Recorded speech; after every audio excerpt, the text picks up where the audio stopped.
Welcome students, मैं हूं अश्विन मेहता बाल मंदिर से और आज मैं आपको व्यवसाय अध्ययन के दूसरे पाठ प्रबंध के सिद्धांत के बारे में पढ़ाऊंगी।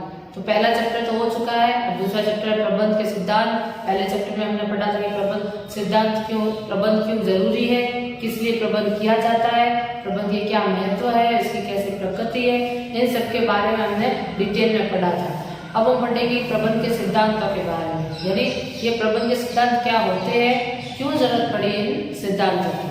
पहले तो ये कि एक अच्छा प्रबंध करने से हम संगठन के लक्ष्यों की प्राप्ति कर सकते हैं, अपने इच्छित परिणामों को प्राप्त कर सकते हैं। लेकिन ये अच्छा प्रबंध कैसे करेंगे, एक अच्छा प्रबंधक कैसे बना जाता है, मतलब एक अच्छा मैनेजमेंट कैसे करेंगे, एक अच्छा मैनेजर हम कैसे बन सकते हैं, एक मैनेजर की ट्रेनिंग कैसे होनी चाहिए, उनको किस तरह से शिक्षित किया जाना चाहिए। तो ये सारे को जो क्वेश्चन है इनका एक आंसर है प्रबंध के सिद्धांत। प्रबंध के सिद्धांतों के माध्यम से हम एक अच्छे से अच्छा प्रबंध कर सकते हैं, अच्छे से अच्छे प्रबंधक बन सकते हैं। इसलिए सिद्धांतों की आवश्यकता होती है। सिद्धांतों की आवश्यकता तो हमें हमारे जीवन में भी होती है। हर मनुष्य भी के लिए भी अपने अपने सिद्धांत होते हैं, अपने कुछ नियम होते हैं। जैसे कोई मनुष्य है, उसके जीवन का सिद्धांत होता है कि वो ईमानदारी से कार्य करे, किसी से झूठ ना बोले, किसी से धोखाधड़ी ना करे, भेदभाव ना करे। इस तरह से उसके सिद्धांत होते हैं। इस तरह से हर किसी के अपने अपने सिद्धांत होते हैं। तो प्रबंध के भी कुछ सिद्धांत है जिनको पालन करने से हम एक अच्छे प्रबंधक बन सकते हैं और अच्छा प्रबंध कर सकते हैं। तो सिद्धांत यानी नियम या कोई तत्व होते हैं जो हर जगह लागू किए जा सकते हैं, जो कि सार्वभौमिक होते हैं। प्रबंध के जो सिद्धांत होते हैं वो सार्वभौमिक होते हैं, जिनको कहीं भी किसी भी परिस्थिति में लागू किया जा सकता है। अब इसकी दो डेफिनेशन है जो मैंने आपको ब्लैक बोर्ड पर लिखा रखी है। पहला, सिद्धांत हमारे क्रियाकलापों, व्यवहार एवं निर्णय लेने में मार्गदर्शक के रूप में प्रभावी नियम या तत्व होते हैं। यानी इसमें लिखा हुआ है कि सिद्धांत हमारे क्रियाकलापों यानी काम करने के तरीके, व्यवहार एवं निर्णय लेने में मार्गदर्शक बनते हैं, या हमारा रास्ता दिखाते हैं। हम जब भी फैसला लेंगे, एक अच्छे प्रबंधक के तौर पर जब भी हम फैसला लें कि किस तरह से हमें क्या फैसला लेना चाहिए, क्या निर्णय लेना चाहिए, तो वो हमेशा ही हमारा मार्गदर्शन करेंगे। जो सिद्धांत है वो हमें रास्ता दिखाएंगे, दिशा दिखाएंगे कि हमें किस दिशा की तरफ जाना है, किस तरह का व्यवहार करना है, वो हमें दिखाएंगे। तो ये प्रभावी नियम या तत्व ही होंगे। ये जो नियम है जो हमें रास्ता दिखाते हैं, ये जो नियम है जो हमें व्यवहार करने का सलीका दिखाते हैं, वो होते हैं हमारे सिद्धांत। अब इसमें एक डेफिनेशन है, ऐसे विचार या तर्क जो पर्याप्त प्रमाणों के आधार पर तर्क वितर्क के बाद, यानी पर्याप्त प्रमाणों के आधार पर जो प्रमाण हमारे पास है उनके आधार पर, और तर्क वितर्क यानी जो हमने बहस करके, जो विचार विमर्श करके जो हमने विचार आए हैं, जो कि अनुभव, समय एवं निरीक्षण की कसौटी पर खरे उतरे, जो हमारे अनुभव पर, जो समय समय पर खरे उतरे, जो निरीक्षण या एक्सपेरिमेंट के बाद जो खरे उतरे, जो सटीक है, उनको हम सिद्धांत कहेंगे। ऐसे नियम जो समय समय पर हमारे काम आए, जो सार्वभौमिक हो, जो हर तर्क वितर्क, जो अनुभव या विशेषज्ञों के तर्क वितर्क के बाद समय, अनुभव एवं निरीक्षण की कसौटी पर खरे उतरे, वो ही सिद्धांत कहलाएंगे। सिद्धांत सिर्फ एक परिस्थिति में सही हो और दूसरी परिस्थिति में गलत हो, ऐसा नहीं हो सकता है। सिद्धांत तो हर परिस्थिति में ही सही होते हैं। जैसे ईमानदारी हर परिस्थिति में सही होती है। ईमानदार व्यक्ति कभी गलत नहीं होता है क्योंकि उसने ईमानदारी से कार्य किया। ईमानदारी एक अच्छी नीति है, तो ईमानदारी से कार्य करना कोई गलत बात नहीं है, हर परिस्थिति में ये सही है। इस तरह से जो सिद्धांत होते हैं वो हर परिस्थिति में सही होते हैं, वो गलत नहीं होते।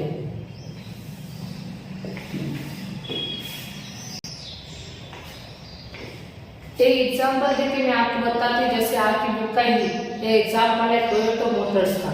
जो टोयोटा मोटर्स कंपनी है, उनके कुछ सिद्धांत है।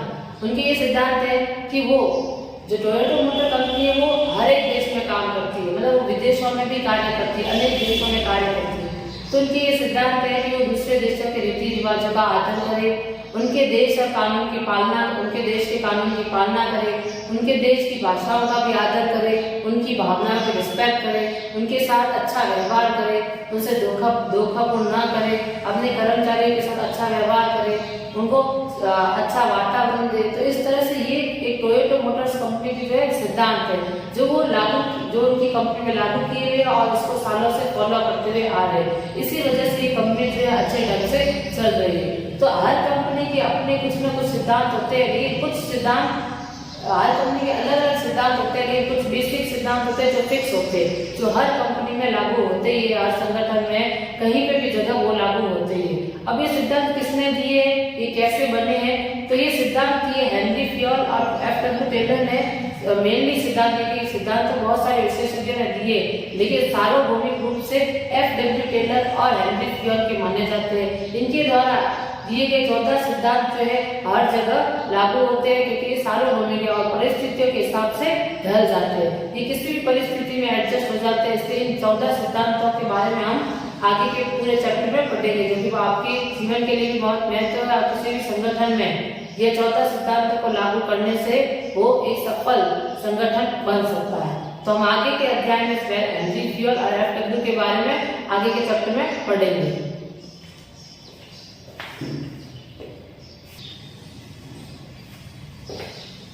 अब प्रबंध के सिद्धांत की अवधारणा पढ़ेंगे। तो पहला है प्रबंध का सिद्धांत निर्णय लेने व व्यवहार के लिए व्यापक एवं मार्गदर्शक होता है। जिसमें मैं आपको बता चुकी हूँ कि प्रबंध के जो सिद्धांत होते हैं वो निर्णय लेने में, हमारा व्यवहार करने के लिए मार्गदर्शक बनते हैं, हमें दिशा दिखाते हैं। इस तरह से ये प्रबंध के जो सिद्धांत होते हैं हमारा मार्गदर्शन करते रहते हैं। तो और अगला पॉइंट है, ये जो मैं आपको समझा चुकी हूँ। अब अगला पॉइंट है प्रबंध के सिद्धांतों को विज्ञान के सिद्धांतों से अलग माना गया है। तो जो प्रबंध के सिद्धांत होते हैं और जो विज्ञान के सिद्धांत होते हैं वो आपस में अलग अलग होते हैं। वैसे तो दोनों ही सिद्धांत होते हैं, लेकिन फिर भी इन दोनों में एक डिफरेंस होता है, एक अंतर होता है। क्योंकि जो प्रबंध के सिद्धांत होते हैं उनका जो व्यवहार है वो मानवीय व्यवहार से होता है।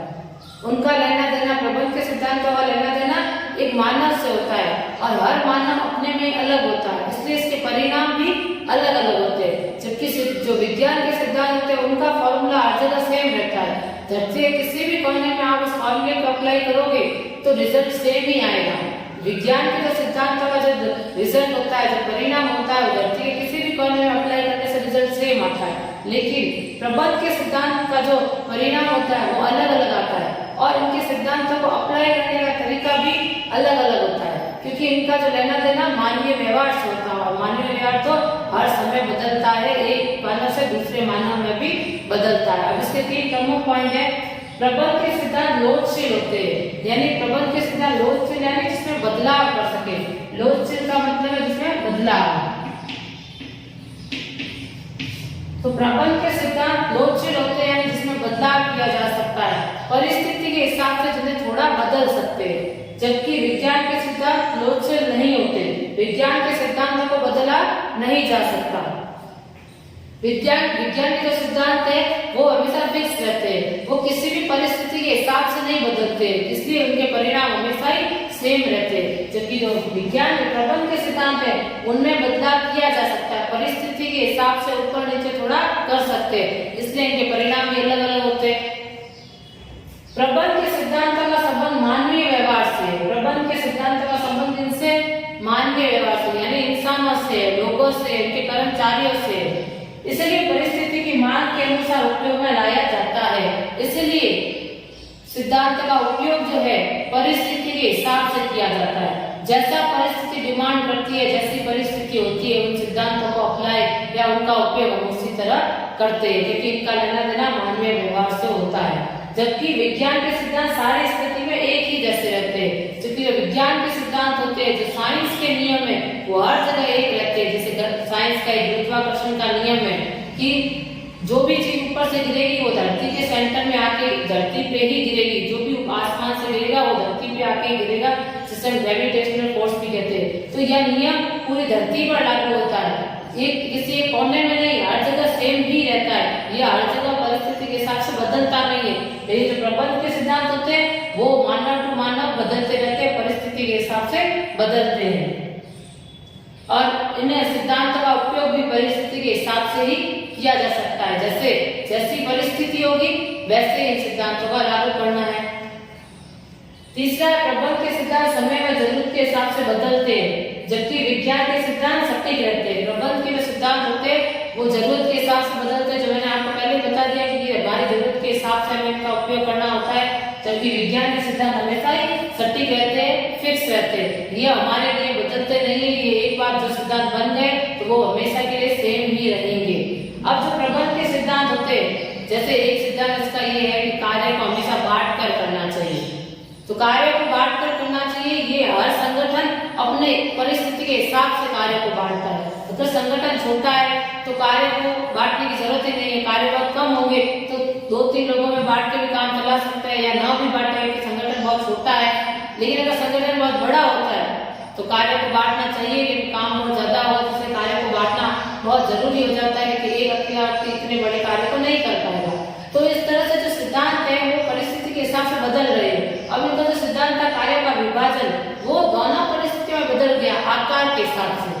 संगठन का आकार बड़ा है तो विभाजन करना जरूरी है, करेक्ट का अगर आकार छोटा है तो विभाजन करना इतना भी जरूरी नहीं है। ऐसे करके आगे और भी बहुत सारे सिद्धांत आएंगे जो मैं आपको डिटेल में पढ़ाऊंगी, अभी मैंने एक एग्जाम्पल के रूप में आपको बताया है। तो इस तरह से जो ये सिद्धांत है ये परिस्थिति के हिसाब से बदलते हैं, और जो विज्ञान के सिद्धांत है वो परिस्थिति के हिसाब से नहीं बदलते, वो हर जगह हर वक्त सही सेम रहते हैं। तो ये है इन दोनों का अंतर।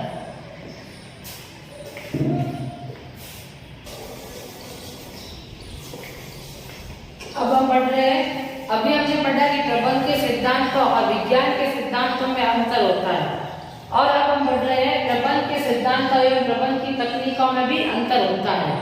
यह अंतर हम क्यों पढ़ रहे हैं? ताकि ये जो वर्ड्स है, ये जो शब्द है, इसका प्रयोग आपके अध्याय में आगे और होगा, तो आप कंफ्यूज न हो जाओ कि सिद्धांत क्या है, तकनीक क्या है, विज्ञान के सिद्धांत क्या थे, मूल्य क्या है। इन सारे शब्दों में आप कंफ्यूज ना हो जाए, इसलिए मैं आपको पहले इसके अंतर बता रही हूँ। तो प्रबंध के विज्ञान एवं जो प्रबंध के सिद्धांत एवं विज्ञान के सिद्धांतों के अंतर पढ़ चुके हैं। अब हम पढ़ रहे हैं प्रबंध के सिद्धांतों एवं प्रबंध की तकनीकों में क्या अंतर है। सिद्धांत यानी क्या? सिद्धांत यानी क्या होता है? नियम। सिद्धांत यानी नियम, जबकि तकनीक क्या है? तकनीक यानी तरीका। तकनीक यानी है तरीका। तो यहाँ पे लिखा सिद्धांत तकनीकों का प्रयोग करने में, निर्णय लेने अथवा कार्य करने में मार्गदर्शन का कार्य करते हैं। जो सिद्धांत होते हैं वो तकनीकों का प्रयोग करने में, जो भी टेक्निक होगी, जो भी तरीके हैं, जो भी टेक्निक, जो भी मेथड होंगे, उनको करने में और निर्णय लेने में अथवा फैसला लेने में तथा कार्य करने में, यानी कोई भी काम करने में जो मार्गदर्शन का कार्य करते हैं वो होते सिद्धांत। यानी सिद्धांत का मेन काम है मार्गदर्शन करना, मार्ग दिखाना, रास्ता दिखाना, किस रास्ते पे आपको चलना है, कैसे चलना है, ये आपको दिखाते सिद्धांत, ये सिखाते हैं आपको सिद्धांत। जबकि ये तकनीक का मतलब होता है प्रक्रिया एवं पद्धतियों से, यानी मेथड और प्रोसीजर से। यानी वो प्रोसीजर या मेथड है जो उद्देश्य की प्राप्ति के विभिन्न चरणों की श्रृंखला होते हैं, जो उद्देश्य की प्राप्ति के लिए काम आते हैं। वो मेथड, वो प्रोसीजर या वो प्रक्रिया जिससे हम उद्देश्य की प्राप्ति कर सकते हैं, और विभिन्न चरणों की श्रृंखला में होते हैं, जिनके बहुत सारे स्टेप होते हैं। स्टेप बाय स्टेप हम सारी चीजों को पार करते हुए उद्देश्य की प्राप्ति कर सकते हैं। तो यह तकनीक एक तरह की प्रक्रिया होती है, एक तरह का तरीका, एक तरह की प्रक्रिया होती है, जो स्टेप बाय स्टेप करने से हम उद्देश्य की प्राप्ति कर पाते हैं। तो ये तकनीक प्रक्रिया है, और सिद्धांत है मार्गदर्शन करने का तरीका। ये मार्गदर्शन का कार्य करते हैं। सिद्धांत जो है मार्गदर्शन का कार्य करते हैं, सिद्धांत नियम होते हैं, और जो तकनीक होती है वो एक तरह की प्रक्रिया होती है। तो इन दोनों में ही अंतर है, जिसको आपको समझना पड़ेगा, क्योंकि आपके बुक में के चैप्टर में भी आएंगे इसके अंतर, जो कि आपको एग्जाम में भी पूछे जाएंगे, तो आपको ये अंतर बताने पड़ेंगे। तो इन दोनों में एक ही बेसिक अंतर है कि जो सिद्धांत है वो होते हैं नियम, जो कि मार्गदर्शन का कार्य करते हैं, और जो तकनीक होती है वो तरीका, जो कि प्रक्रिया या मेथड है, प्रक्रिया या फिर कोई प्रोसीजर है, कोई मेथड है, जो उद्देश्य की प्राप्ति के लिए काम आते हैं। अब इनका ये डिफरेंस हो गया।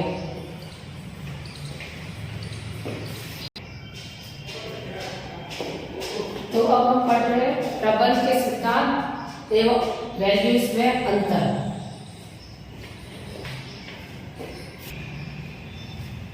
प्रबंध के सिद्धांत एवं वैल्यूज में अंतर।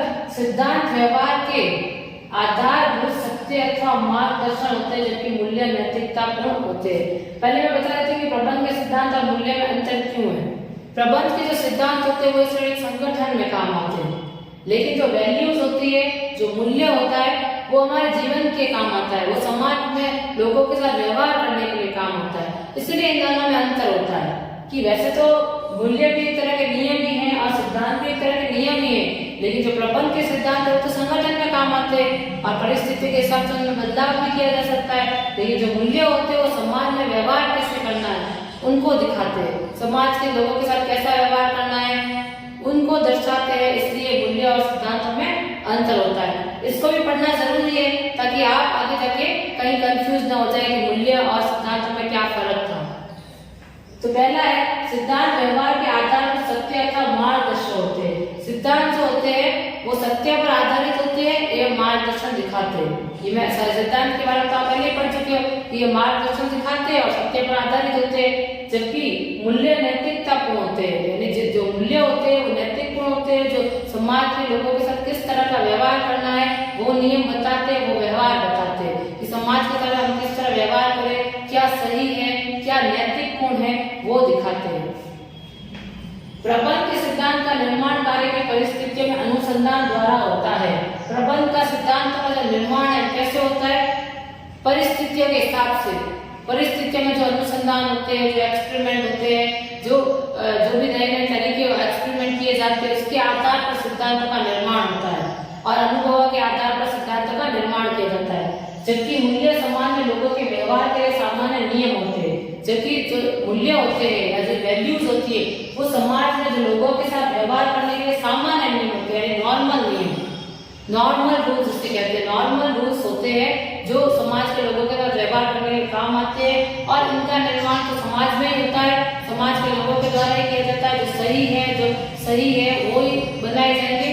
तो जबकि मूल्य समाज में लोगों के व्यवहार के लिए सामान्य नियम होंगे और सिद्धांत जो है परिस्थिति के हिसाब से बनते हैं। जैसी परिस्थिति वैसे ही सिद्धांत बनाए जाते हैं, ताकि और परिस्थितियां बदलती है तो और नए सिद्धांत भी बनाए जाते हैं, ताकि जैसे बदलता वातावरण, हमारे चारों तरफ वातावरण जो है बदल रहा है, संगठन में भी बहुत बदलाव हो रहे हैं, तो आए दिन इन बदलावों को हैंडल करने के लिए नए सिद्धांत भी बनाए जाते हैं और नए नए संगठन में लागू करके इनका परीक्षण किया जाता है। जबकि जो मूल्य होते हैं वो समाज में लोगों के साथ व्यवहार करने के काम आते हैं, जो कि समय समय पे बदलते नहीं है। किसी इंसान जैसे कि समाज के लोगों के साथ अच्छा व्यवहार करने का जो नियम है वो बदलता नहीं है। उनकी रिस्पेक्ट करना, उनका आदर करना, उनकी रीति रिवाजों का सम्मान करना, ये सब हमारे मूल्य है जिसको हमें हमेशा ही मानना चाहिए। प्रबंध के सिद्धांतों को व्यवहार में लाते समय मूल्यों की अवहेलना नहीं कर सकते, क्योंकि व्यवसाय को समाज के प्रति सामाजिक व नैतिक उत्तरदायित्व को निभाना होता है। जब हम प्रबंध के सिद्धांतों को व्यवहार में लाते हैं, किसी भी संगठन में अगर हम प्रबंध के सिद्धांतों को व्यवहार में लाएंगे या इन सिद्धांतों का पालन अपने संगठन में करेंगे, तो उस समय हम ये देखेंगे कि हम अपने मूल्य की अवहेलना न करें, मूल्य को कहीं माने न माने ऐसा कार्य नहीं करना है। हम जब सिद्धांत का पालन कर रहे हैं तो साथ साथ हमें मूल्यों को भी देखना होगा, क्योंकि व्यवसाय आखिर कार्य तो एक समाज में करता है, तो समाज के लोगों के साथ किस तरह से व्यवहार करना है, समाज की तरफ हमारे क्या उत्तरदायित्व है, उनकी नैतिक उत्तरदायित्व क्या होंगे, किस तरह से हमें निभाने, उनकी हम अवहेलना नहीं कर सकते। अगर कोई संगठन है जिस प्रबंध के सिद्धांतों को तो निभाए, यानी प्रबंध के सिद्धांत तो सिर्फ संगठन के काम आएंगे, वो बाहर की दुनिया के काम के नहीं होते। प्रबंध के जो सिद्धांत होते हैं वो सिर्फ संगठन में काम आते हैं, संगठन में जो कर्मचारी है उन पर लागू होते हैं, उनके लिए बनाए जाते हैं, कार्य को लक्ष्य की प्राप्ति के लिए बनाए जाते हैं, तो वो समाज के नियमों को उल्लंघन नहीं कर सकते। तो ये जो सिद्धांत है प्रबंध के सिद्धांत, वो समाज के नियमों का उल्लंघन नहीं कर पाएंगे, क्योंकि एक व्यवसाय हमेशा ही समाज में टिका हुआ होता है, समाज में बनता है, तो वो समाज के खिलाफ नहीं जा सकता। अगर वो ऐसा करेगा, समाज के ही खिलाफ चला जाएगा, तो ज्यादा समय तक टिका नहीं रह पाएगा। इसलिए प्रबंध के जो सिद्धांत है वो कभी भी मूल्यों की अवहेलना नहीं कर सकते। और अभी क्या कहती है, व्यवसाय के समाज के प्रति सामाजिक एवं नैतिक उत्तरदायित्व को उनको निभाना होता है। तो यही मूल्य और सिद्धांतों में अंतर है। सिद्धांत तो सिर्फ संगठन में अप्लाई होते हैं, संगठन में इनका उपयोग किया जाता है, जबकि मूल्य तो पूरे समाज में, पूरे देश में इनका उपयोग लाया जाता है। इसलिए इन दोनों वर्डों में, इन दोनों शब्दों में भी अंतर है। तो ये तीन अंतर हमने अभी तक पढ़ ली। पहला अंतर हमने पढ़ा था प्रबंध के सिद्धांत एवं विज्ञान के सिद्धांतों में क्या अंतर है। दूसरा हमने पढ़ा था प्रबंध के सिद्धांत और तकनीक में क्या अंतर है। तीसरा हमने पढ़ा कि प्रबंध के सिद्धांत एवं मूल्य में क्या अंतर है। ये तीनों जो अंतर है आपकी बुक में अध्याय 2 में आए गए और जो आपके एग्जाम में पूछे जा सकते हैं, इसका आप पढ़ने हैं। और इन तीनों में बारी बारी मैंने आपको स्टेप पॉइंट्स बनाकर अंतर बताए, तो शायद आपको ज्यादा अच्छे से समझ में आए। अब आगे हम क्या पढ़ेंगे, आगे पढ़ेंगे प्रबंध के सिद्धांतों के बारे में। प्रबंध के सिद्धांत कौन लेके आए? ऐसे तो बहुत सारे विशेषज्ञ हैं जो प्रबंध के सिद्धांतों को लेके आए, जिन्होंने बहुत सारे प्रबंध के सिद्धांत बनाए हैं। कम से कम 6 से लेकर 54 तक सिद्धांत बने हुए हैं। लेकिन हेनरी फ्योल के जो 14 सिद्धांत है वो ज्यादा सार्वभौमिक है, वो ज्यादा लोकप्रिय है, इसलिए उनकी व्यापकता ज्यादा है और वो हर जगह अप्लाई होते हैं। तो आज की बुक में भी आपको हेनरी फ्योल के 14 सिद्धांतों के बारे में पढ़ाया जाएगा। उससे पहले हम सिद्धांतों की प्रकृति वगैरह के बारे में पढ़ेंगे और आगे का डिस्कस हम अगली वीडियो में करेंगे।